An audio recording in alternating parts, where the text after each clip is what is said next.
দাসপুরে CID Bharati ঘোষকে জিজ্ঞাসাবাদ। দাসপুরে ভারতের ভাড়া বাড়িতে সিআইডি সোনা প্রতারণা মামলায় জিজ্ঞাসাবাদ। ভারতীকে জিজ্ঞাসাবাদ করছে সিআইডি। ইতিমধ্যেই তার বাড়িতে পৌঁছে গিয়েছে সিআইডির প্রতিনিধি দল।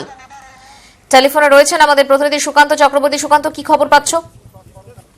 দেখো মঞ্জিরা, দাসপুরে যে বাড়িতে ভারতী ঘোষ ভাড়াই আছেন সেই বাড়িতে সকালবেলা ঠিক 9:45 নাগাদ সিআইডির একটি টিম এসে উপস্থিত হয়েছে এবং তারপর ঠিক 10:05 নাগাদ এই সিআইডির টিম ভারতী ঘোষ যে বাড়িতে আছে সে বাড়িটির মধ্যে ঢুকেছেন এবং এখন জিজ্ঞাসাবাদ শুরু হয়েছে বলে জানা যাচ্ছে।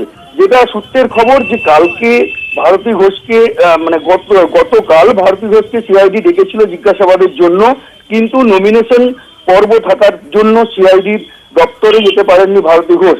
তাই আজ সকাল সকাল সিআইডি টিম তারা এসে পৌঁছেছে ভারতী। সুকান্ত, সেক্ষেত্রে এই সিআইডি প্রতিনিধি দল তারা কি কি বিষয় জিজ্ঞাসা করতে পারেন সে বিষয়ে কিছু জানতে পারছো? মূলত যেটা জানতে পারা যাচ্ছে, দাসপুরের যে সোনালুট কাণ্ড সেই সোনালুট কাণ্ডের জিজ্ঞাসাবাদই হবে। এর সাথে আরো কয়েকটা বিষয় আছে বলে জানা যাচ্ছে। ধন্যবাদ সুকান্ত। দাসপুরে সিআইডি ইতিমধ্যে পৌঁছে গিয়েছে ভারতী ঘোষের ভাড়া বাড়িতে এবং সেখানে জিজ্ঞাসাবাদ শুরু করেছে তারা। মূলত সোনা প্রতারণা মামলায় জিজ্ঞাসাবাদ করা হচ্ছে ভারতী ঘোষকে।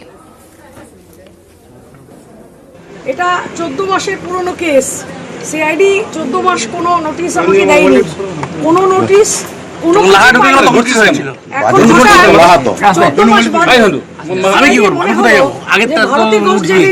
নমিনেশন ফাইল করবে সেদিন তাকে ডেকে জিজ্ঞাসাবাদ করার প্রয়োজন আছে।